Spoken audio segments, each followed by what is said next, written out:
For many Garmin users who want a bit more smart in their smartwatch, this is the Apple Watch many will have been waiting for. Larger, longer lasting and more rugged than any other timepiece from Apple in the past. This is designed to be the device for the active users over the Apple Watch 8. It's coming at a much higher price as a result, but if you are looking to get all of the benefits of a watch that can truly communicate with your iPhone but actually helps you achieve your fitness goals, then this could well be the one to go for. Then again, there is a reason brands like Garmin are dominating the premium smartwatch market, where the fitness and health monitoring features are so much more advanced.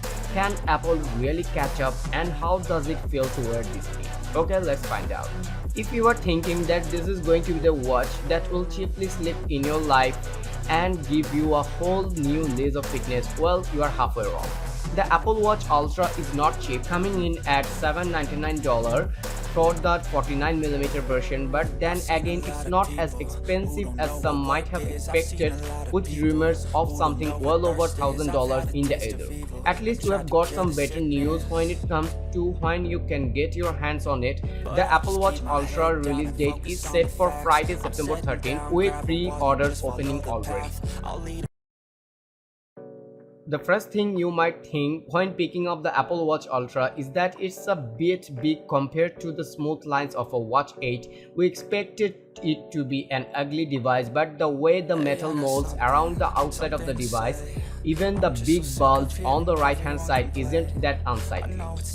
The bulge on the right is something that's going to mean you will really need to want this watch, given you are already spending $400 more on it compared to the new Watch 8. On the left hand side of the wrist-based device is a new button though, and this is where one of the novel additions resides. Apple has added a programmable button called the Action button that will allow you to set which apps will open when pressed, making it super simple to just get the workouts app open and start running or cycling, open a stopwatch or torch, or get diving.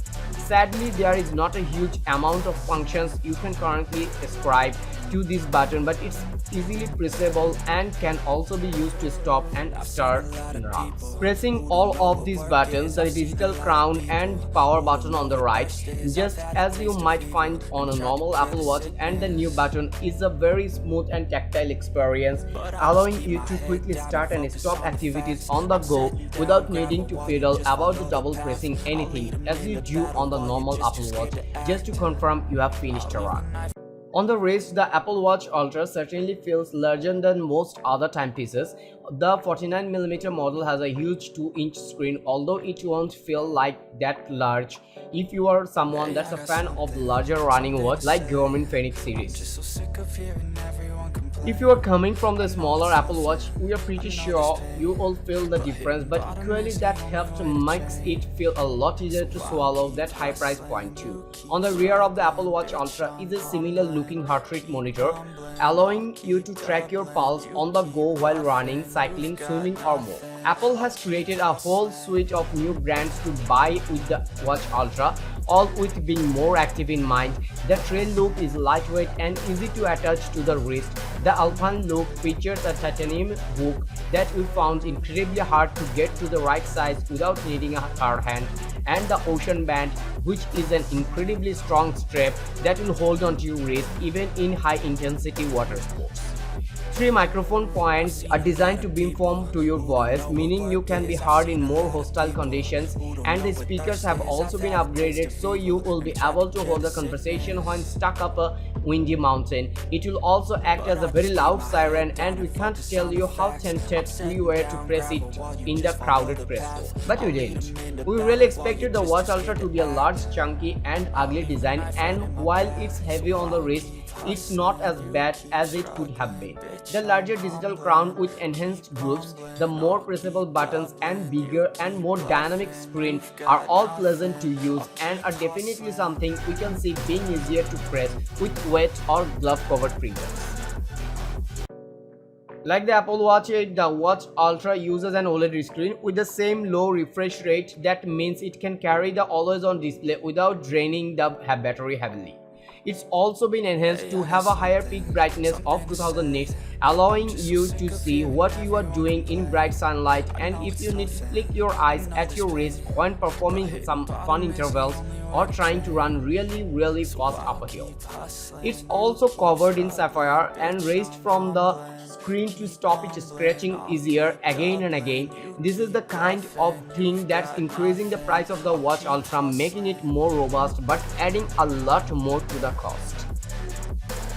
The Watch Ultra display is the sharpest in any Apple Watch. That richer display means it's easier to follow instructions or read data on the go without needing to peer too closely. It's not massive though, and the big difference is the brightness on the screen. The peak brightness is something that will almost certainly appear clear in even the brightest conditions. Whether you will be able to see the GPS lock on the Watch Ultra is another thing though, as Apple traditionally doesn't do this. There is a backtrack on board where you can set your own waypoints and then use the compass to retrace your steps, but it looks a very fiddly system and you can't understand why Apple, which has its own Maps app, don't forget, hasn't got offline mapping added into this watch with auto-running routes or signals. When it comes to fitness, the Watch Ultra seems more geared towards being robust than it does being aced for all manner of sport tracking. Well, let's get on to the good stuff, shall we? The Watch Ultra is designed to be attractive to those that love to get out and enjoy what their body can do when it's pushed, and to achieve that, Apple's added in a few new smart features. Obviously, in our limited time with the new Watch Ultra, we didn't get the chance to go and bash out a quick 10K, so these are currently theoretical, but there are some enhancements over the base Apple Watch that will appeal to the fitness enthusiast. The biggest one seems to be around diving, without automatic diving detection that allows you to instantly see your depth while you are floating around in the depth. We will be honest, this bit went a little over our heads, but the new depth gauge is certified to EN 13319, which means it's a legit gauge. The Watch Ultra is also certified to WR100, so for everyone who isn't a dedicated diver, you are going to be fine with this one even if you fall off a boat and forget to swim for a bit. There's also a new Oceanic Plus app coming later in the year that will allow you to see all the manner of top diving metrics. You can see more on those over at Apple's official site. What's curious about the Watch Ultra is that, well, it's not that good for running. Well, that's not fair. It's great to have the new metrics in the shape of running power, interval training, heart rate zones, etc. But this all came with the WatchOS 9, so are available on a number of Apple Watch models. The Watch Ultra does have the most GPS bands of any Apple Watch, with a new frequency being added, L5, to make it easier to get a lock in cities with high buildings, and using computational data to assess where you might be. That is working out that you are probably not running through a build. The battery life on the Watch Ultra finally, after 8 years of new devices, crashes past the 18-hour mark according to Apple, as we have always found it to actually last a bit longer than that and should last 36 hours before needing a charge. That extra capacity partly comes from the new A7 chip inside, but mostly comes from the extra thickness of the device that definitely looks and feels chunkier on the wrist. In terms of how quickly you can charge the Watch Ultra, it's not much different to the Watch 8, which uses the same fast charger from the last year's Watch 7, which then ruins your sleep tracking. And if you are like us, you hate the idea of having to not get your data each day. Best keep a charger by your laptop or sofa so you can charge the Watch Ultra up in some downtime.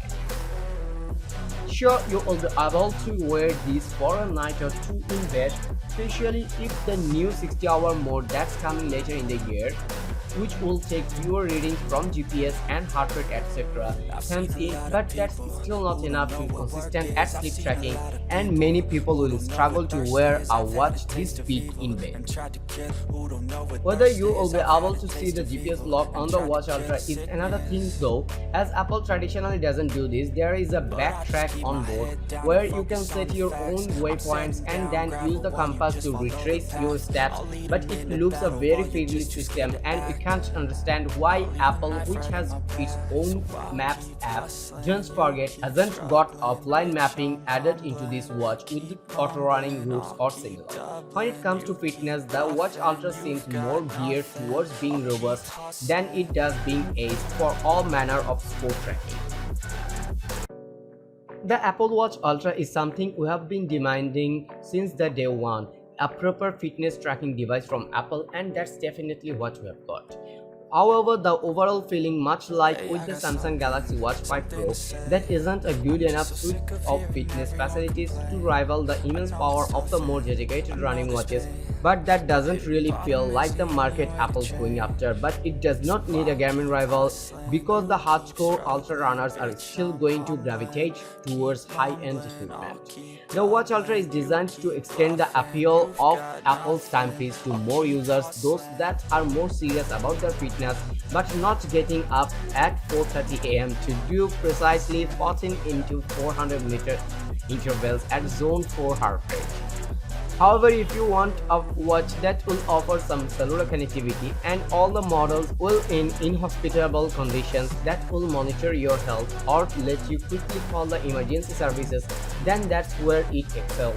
It's the watch for those that want power on the wrist but still like the idea that it's a small iPhone 2. We are looking forward to taking this out into the real world and seeing how it performs, where might it offer the greatest advantage. That's all for today. Thank you for watching. If you like the video, feel free to share with your friends and keep watching Review Arena to get your top-notch day-to-day commodities reviewed.